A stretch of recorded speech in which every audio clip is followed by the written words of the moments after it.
Hey y'all, it's K420. I'm back for a minute.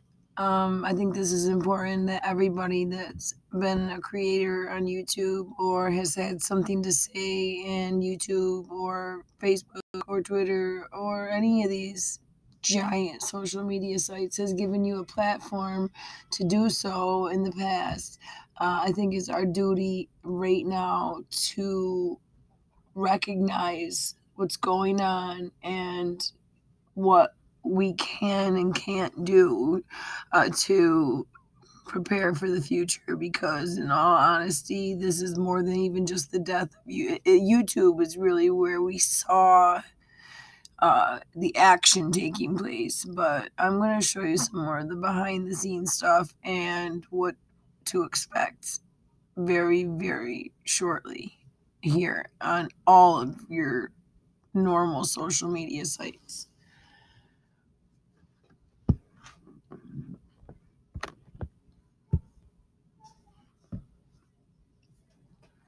You guys might remember the Charlottesville Attack a year about, going on a year ago. We had there was a Unite the Right rally, I believe, taking place. At the same time, there was rallies to remove some famous Civil War monuments in the South, and there was a young man there who drove his car into the back of two other cars and also into a crowd of protesters. And that same person driving the car happened to be marching that day in Unite the Right rally, and ran into a crowd of opposite protesters. Basically, again, most of us know that there was a big false flag aspect to it, meaning yes, real people were hurt, but no, it was not there. It did not happen the way the media wanted us to believe. It was set up that way, right up to the governor telling the officers to stand down, and the officers funneling the Unite the Right protesters right into the Antifa. So there was a lot of things that happened that day, but if you were watching some of the live streams, you may have caught a young man. And this young man is really the beginning of all of this, okay? And if you find out, once I explain this young man's background, you might be more convinced that Charlottesville wasn't what you thought it was. Okay. So this is from the Georgetown Law website, because Georgetown Law is basically which is really strange because universities are very liberal, but Georgetown Law is basically suing to take away our First Amendment rights or to alter them. And then if you alter them, you might as well take them away. The man who caught the video of the Charlottesville car attack, his name is Brennan Gilmore. That car attack did not kill Heather Heyer, and that's been proven. Even her mother has came out and said Heather died of a heart attack. Heather wasn't even hit by the car. If you've watched Son of Nemo, there's a lot of people who have very good footage, and Heather was not hit by a car. She was wearing all black that day. She had her hair in a pony. I can tell you she was being given CPR at the scene, and it was because she had a heart attack. Anyway, point is that Alex Jones and many other right-leaning websites did what right-leaning websites do when situations like that happen, and that's they start to look for signs of the deep state. Look for signs of, if this is an operation, because at the time, since 2016 election, we've basically been under attack. Both sides. We've been politically attacking each other in every single situation, right down to this newest FBI thing. It's almost as if nothing else matters anymore except for which side you're on. But Gilmore has decided that with this Georgetown law, he's going to sue. He's going to sue Alex Jones, InfoWars, and former Congressman Alan West, as well as others, for defamation and intentional infliction of emotional distress, for branding him a murderous deep state shill and mobilizing an army of followers to pursue a campaign of harassment and threats against him that continue to this day. Now, but without getting too deep into it, I do want to give you a quick idea on who Brennan Gilmore is, because Brennan Gilmore isn't just some strange person that happened to be in Charlottesville that day. Okay. Brennan Gilmore, let's see if he's got a wiki. I'm sure he's got a Wikipedia. Yep, of course he does. And this will tell you everything you need to know about him and how cool. If you're a person that watches like Q, the Q videos, or reads the Q posts, remember there are no coincidences. This is why this is just too. There's nothing in this coincidental. So listen, Brennan Gilmore, born 1979, is a political activist and former U.S. Foreign Service officer. As a musician, bandleader, he's originated and performed in a number of musical groups. He was raised in Lexington and attended University of Virginia. He served as chief of staff for Tom Perriello's campaign for governor in Virginia. Then he teaches as an adjunct faculty at James Madison University. And there's the lawsuit that he's suing for. He's going to be that's going to be part of his Wikipedia page forever. Brennan Gilmore, took part in a deep state operation to remove First Amendment speech rights. Anyway, he joined the Foreign Service shortly after finishing college. Now, if you guys remember, back in 2012, there was this like giant political campaign, activist campaign going on in Africa that was proven to be, again, another a false flag operation. And I can't remember. I'm going to look for the name of it, but he was part of it. It was a hashtag, and I don't know if it's going to be on here or not, because this is more about his lawsuit and all that. It's like Kovo or Como, but most of you probably know. You can look it up somewhere and see what the African hashtag campaign was back in 2012 during their elections. But then he's also worked at the State Department. He's worked, you could basically, it's all, you can go to his LinkedIn and see all of his work history. He's got a lot more musician stuff.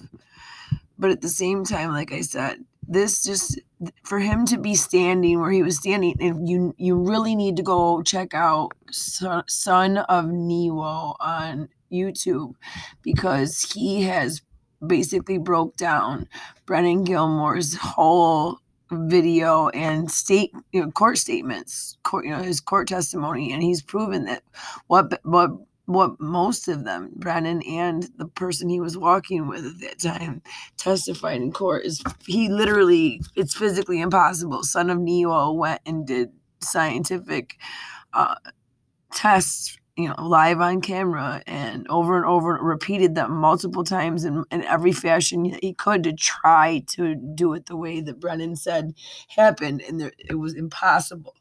So anyway, the lawsuit is suing, Alex Jones, Lee Stranahan, Jim Hoft from Gateway Pundit,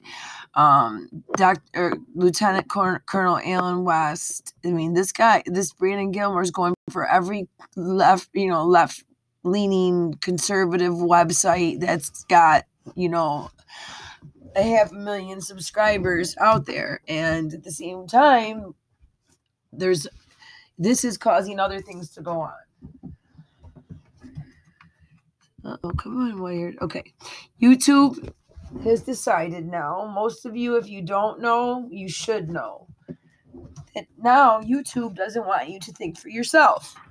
YouTube has decided you are too dumb to watch a video and decide whether what you just watched is fact, fiction, or is open for interpretation. They've decided to remove your ability to function in a world where you needed to be able to decide between fact and, well, what do they call it? Fact and fake news. I mean, that's the real thing. Is this a narrative or is this a fact? So they've decided they're going to link Wikipedia, which we just saw. Wikipedia is ran by very, very far left liberals, as well as the way the site is set up is just not. I mean, anybody can adjust what's said there. Anybody or any of their they've got tons and tons of people who contribute to that, and any of them can go on there and say what they want, which that happens quite often. Come on, close. Where the Wikipedia site gets changed. Why is the clock on my recorder is jumping all around? I better not be talking for nothing. Come on now. There we go.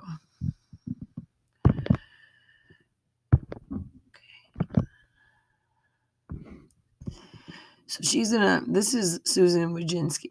She, of course, everybody knows her. She's YouTube's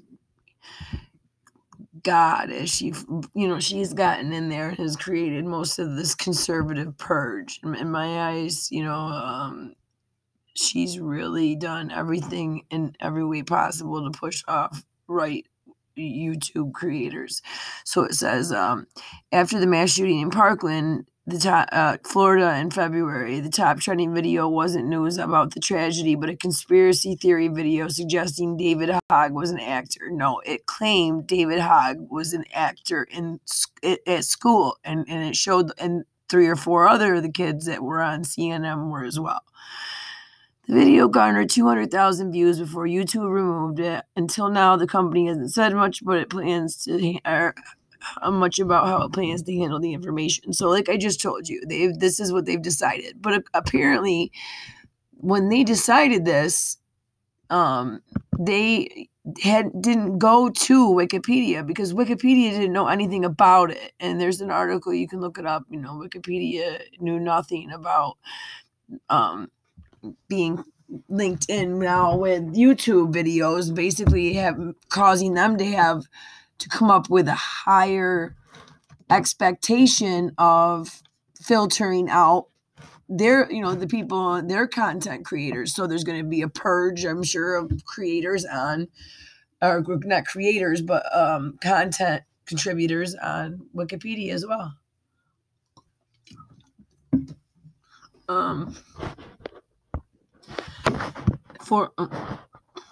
Forbes magazine did a little article basically saying that none of this is going to help. Like this is pointless.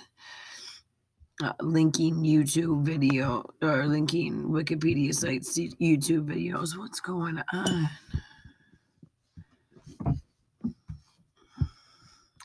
There we go. Ever since I pressed record, my thing doesn't want to work.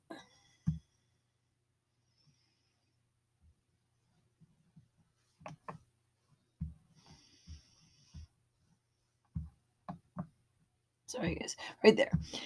YouTube's conspiracy theory problem is its own, not Wikipedia's. That's what I was trying to say. That Wikipedia is basically not, and most of these big business websites are not down with this because they realize that just like Facebook, just like Twitter, just like all the other things that are going, now you are leaving the idea to it up to someone else to tell you what is fact and what is fiction. And if it's not what it doesn't fit with your beliefs, then you're wrong. All right, after a video, basically we talked about the video, and then it just goes into, she decided to unveil South by Southwest, these information cues, they're going to be called, basically under your video. Like if you put stuff the moon landing is fake, underneath it there's going to be a Wikipedia page that says, this is when the moon landing occurred and how it occurred and so on and so forth. And then there's, a Wikipedia entry for poor little David Hogg now, so that nobody gets, his stories wrong. And I'm glad, because people like Forbes could be just as much, Forbes knows that if you're going to start silencing one group of people, that eventually it may not be you now, and it may not be you tomorrow or next week or next month, but it will be you eventually. And do you really want to be the person that has no one standing there for them, I really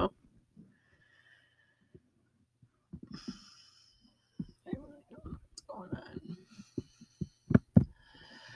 Okay.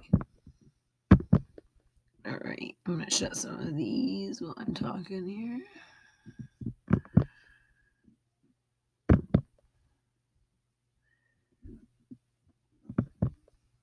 Next. And this is where it all kind of went to next, was the conservative purge. If you look real close, they don't make any announcements about it, but YouTube didn't just link things to Wikipedia. YouTube hired a far-left organization known as the Southern Poverty Law Center. Sounds real Christian-y, right, guys? But it's not. It's an anti-Christian hate group, honestly. They're very often described as that. They're a group that's very liberal, and so they are working. They hired tens of thousands of these new monitors, and they're working with YouTube to purge conservatives, Christians, and libertarians and others from a video streaming platform.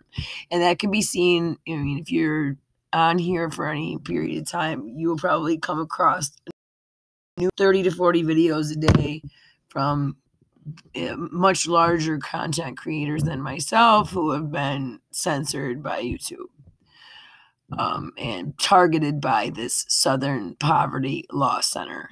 They're supposed to be, they have this role as a trusted flagger. Now, YouTube gives these roles as trusted flaggers out to, where's the list? How do we know as the American people that the people that you are entrusting this flagging thing to is basically someone who guides the information, but based on whether they believe it's fit for our consumption or not? Okay, how do we know that this person isn't biased towards that information? We don't even know who these people are, so we can't look them up and say, okay, well, that person's obviously a conservative. Their views will counterbalance someone whose views are maybe more liberal.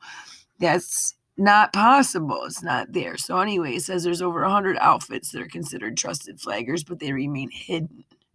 It is known that the list includes government agencies, radical left-wing organizations funded by European taxpayers, and as usual, YouTube and its parent company have been tight-lipped about their censorship operations, which they have been targeting conservatives unfairly for years.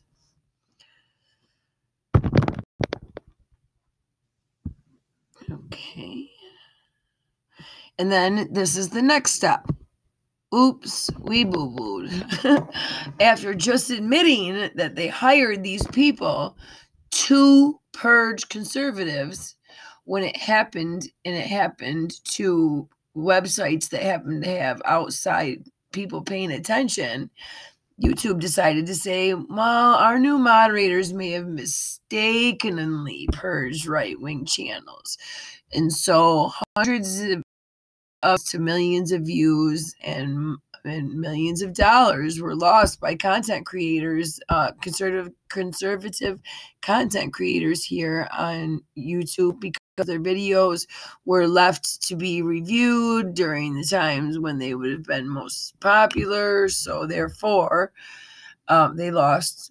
This is their job. This is their bread and butter. And so you've got some, outside sources that they don't even know the name of, and they don't even know that person's qualifications nor what their requirements. They don't know what us as a content creator can do to make this person not flag us because we don't know their ideals, because we don't know their identity. Get it? Got it. Okay. So basically, YouTube claimed, oops, we're sorry, and they reinstated a few of the accounts, but in the back end, they were still tearing them down left and right.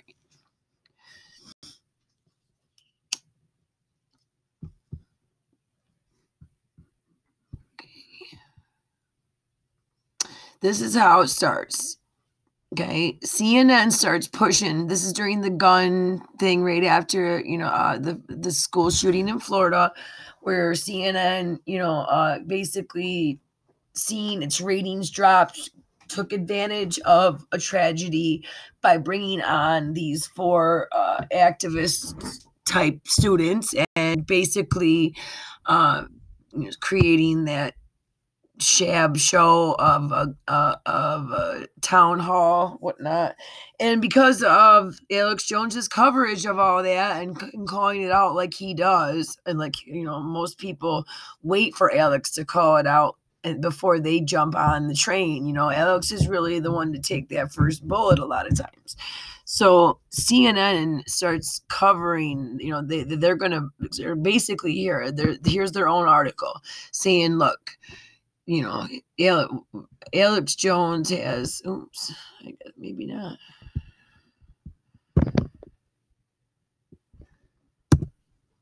There we go. See, Alex Jones has one more strike to go. Yeah.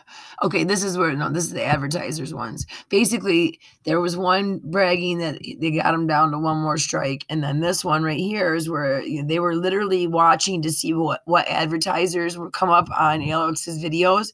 And then groups of these leftist, gun reform people would just call up the advertisers and blast them with, oh, I can't believe you're supporting Alex Jones. And some of the ones the strange things is Alex Jones produced his YouTube account, and it showed that a few of those advertisers had literally just signed up for advertisements with him. Nike. There's a couple of them that had literally only run maybe one or two advertising. They had just become advertisers with him. So or sponsors, I guess you could say, whatever it's called. So again, if you believe in coincidences, okay, but I don't. Not this many in a row. And so fake news will go to court. Fox News is also now in the midst of being, it's like one court case happens and now there's 10. Once this started with Brennan Gilmore, it opened the door for other people and Brennan Gilmore and David Hogg, it opened the door for more people who felt that they were victims, as they want to say, of fake news. This is Michigan University, when there's a speech by white nationalists, Richard Spencer.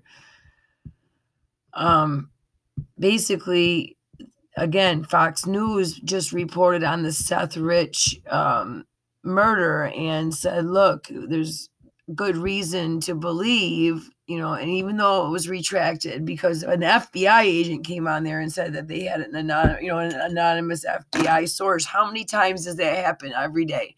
100. But because Seth Rich's parents are pushing to sue, and I believe they are being pushed by their good friend Brad that was appointed to them from the DNC directly after Seth's death. I believe that's how they're being pushed, but they're suing Fox News simply for reporting and painting Joel and Mary's son as a criminal and a traitor. He's not a traitor. If he leaked, which we know he leaked those emails to WikiLeaks because it wasn't a hack, it was a leak. The DNC was not hacked by Russians. The DNC emails got stolen by a DNC worker named Seth Rich, who was tired of the corruption and saw what Hillary Clinton and her campaign were doing. And he gave the emails to WikiLeaks, and he was killed for it. And so to me, that makes him a patriot, a hero, not a traitor. If it makes him a traitor to his family or his parents, if that's what they're saying, well, then if that's what this article is saying, well, then that's a whole nother story. So it says that was filed, and then another defamation suit was filed by Brennan Gilmore. Like we said, these are all, to me, very scripted. And if you don't know, Obama and ex-Attorney General Eric Holder have been pent up in a law office that they created together to basically attack conservatives after the 2016 election was over with. They are using that as well to sue Roger Stone, who is a contributor to Alex Jones, for his part in the Hillary Clinton email cabal. So basically what they're doing is suing them to the point where they, conservatives can't afford this bullshit fight, excuse my language, and they give up. Well, I don't think they're going to give up this time, because this is involving the First Amendment. And, when it comes to conservatives, they take their Constitution very seriously. But this is headed to a direction where if we don't stand up and pay attention, it's all going to be gone. Diamond and Silk and Alex Jones have now teamed up together, and they are suing Google, YouTube, Google and YouTube together. It's a giant defamation lawsuit. Oops, hang on.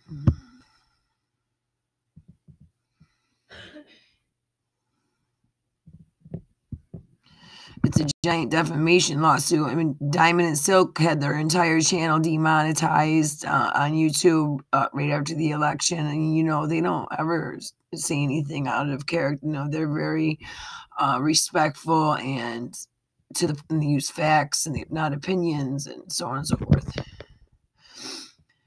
Oops. What's going on?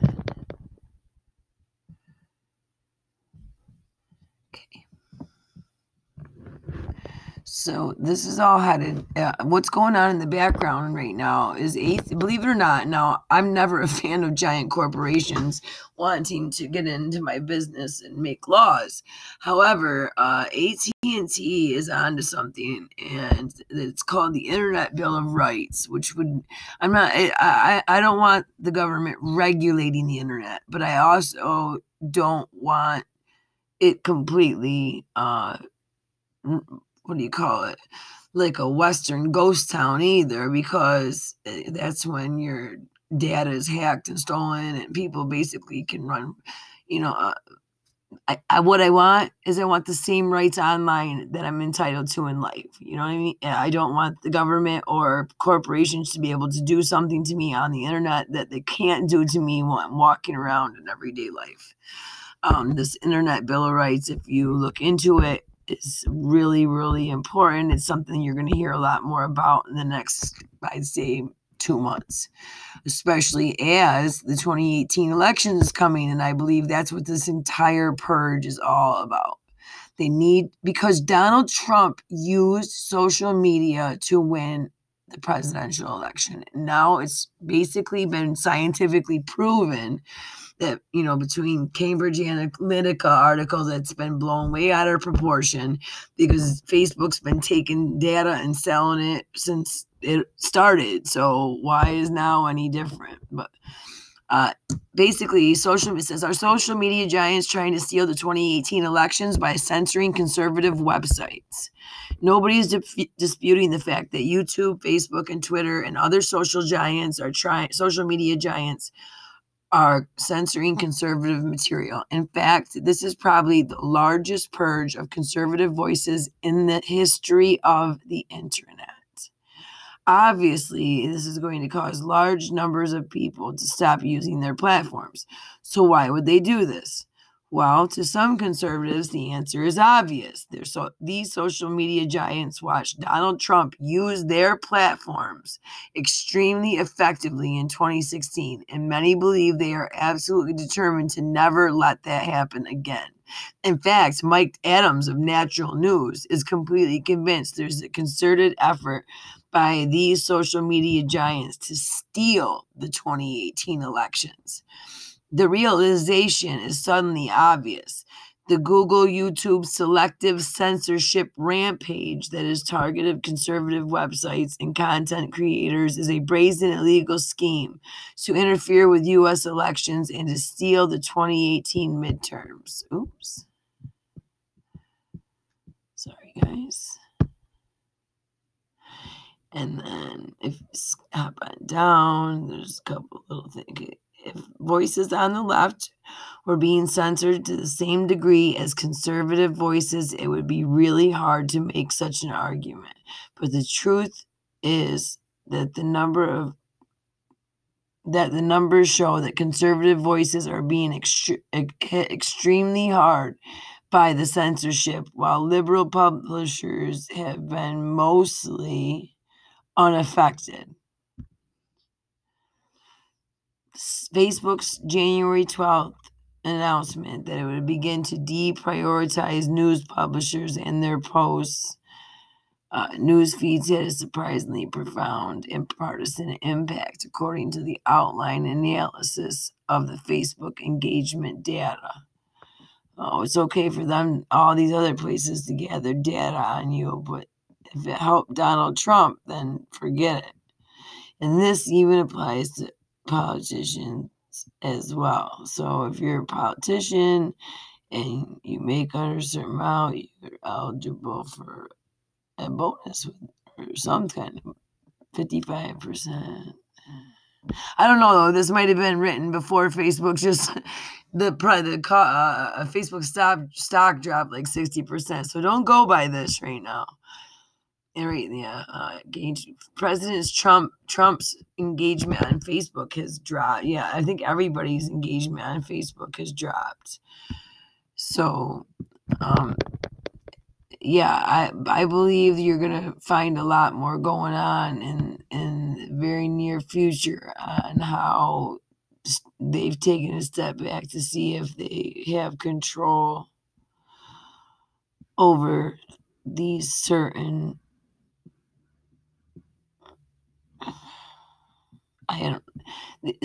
group of, I don't want to even say, because there are liberals in it that are getting caught up in this purge too, but it seems to me it's anybody who dares defy the narrative. That's kind of what it is to me. If you are a person who seeks truth, and once you realize that something's a fact, or that something's not true, or something you say is a fact that I find out is a lie, I tend to be very skeptical about anything else you have to say.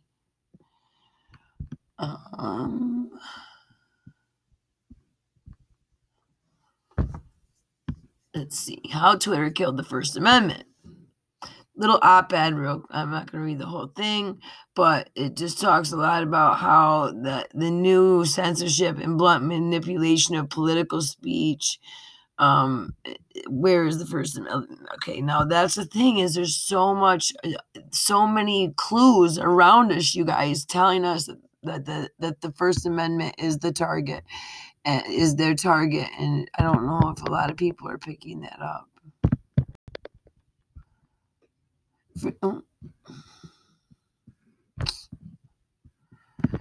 One second.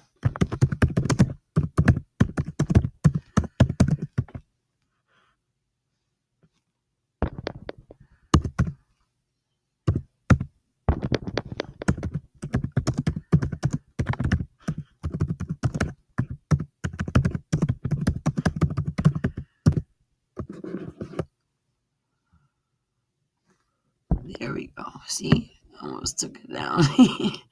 All right, so I want to give you guys some alternatives here. If you're at a point where you say, well, what can I really do? I mean, as the person that doesn't have any real say other than voting and legislation, what can I do? Well, first of all, you can stop using the stuff. I mean, honestly, some people who were giant platforms who had millions of views and got knocked down to next to nothing. I don't blame them for not wanting to post on YouTube anymore, because YouTube just literally screwed with their, feeding their kids. So there is some alternatives. If you look up where my arrow is, I've got the new I don't go to Twitter anymore, almost next to never, and I haven't been on Facebook in months. So this Gab right here is something I suggest to anybody. It is so refreshing to be on a site where I don't have to see a swear word and go, oh, poor guy, he's going to get flagged. No, this is a free speech site. No censorship, no takedown of posts, no shadow banning, none of that. So, what else? Let's go down here and see. VidMe. VidMe is a good video sharing website, typical to YouTube, whatnot. There's Gab right there. Speak freely. Exactly. And then Minds is a new one of like Facebook. Those three right there are going to be, well, basically, the way I look at it is, if YouTube, Google, and Facebook and Twitter all want to purge conservatives and keep conservatives off their sites so that, by the 2018 election, this stuff never happens again. I say that conservatives take and make Minds and VidMe and Gab and whatnot, and any other ones that I show you today. I say you take them and you make them the best-selling websites during the next 6 months before this election. So again, Democrats will be kicking themselves in the ass. So yeah, VidMe is more like a Facebook. BitChute. BitChute is decentralized as well. It's a blockchain torrent. Oh no, excuse me. It's a torrent based, not blockchain. Peer-to-peer video sharing platform. So I don't think you can. It's still under construction. I don't think you can get on that one yet, but it says it's still under construction, but it might be up by now.